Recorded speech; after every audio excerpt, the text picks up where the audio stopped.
খবরদার ইসলামের নামে কোনো বিপর্দা মহিলাকে কোনো জনসভায় আনা যাবে না।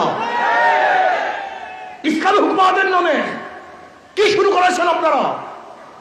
শুরুটা কি করেছেন? ইসলাম শব্দ বাদ দিয়ে দেন, ইসলাম শব্দ বাদ দিয়ে যা মনে চায় তাই করেন। কিন্তু ইসলাম শব্দ লাগিয়ে বিপর্দা আপনাদের জনসভায় মহিলা থাকবে, এরকম ইসলাম আমরা দেখতে চাই না।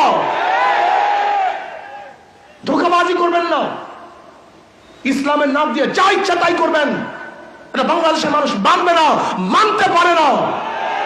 ইসলাম শব্দ বাদ দিয়ে যা মনে চায় তাই করেন। আমরা সমস্ত রাজনৈতিক দলকে কিছু বলবো না, কারণ তাদের ইসলাম নাই, কিন্তু ইসলামী আন্দোলনের নাম দিবেন, ইসলাম নাম দিবেন, আর সেখানে শরীয়ত বিরোধী কাজ করবেন, এর ইসলামী আন্দোলনের কোনো প্রয়োজন নেই। আমি স্পষ্ট ইসলামী আন্দোলন বাংলাদেশের প্রত্যেকটা নেতা কর্মীকে বলবো, শরীয়তের খেলাফ কোনো কাজ করা যাবে না। ইসলাম হুকুমত কায়েম করবো শরীয়তকে বাস্তবায়ন করার জন্য, শরীয়তকে ধ্বংস করার জন্য নয়। আর শরীয়তকে ধ্বংস করে কিসের ইসলামী হুকুমত?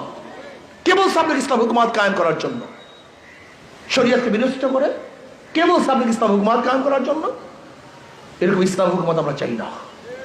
আমরা চাই শরীয়তের ভিত্তির ইসলাম হুকুমত,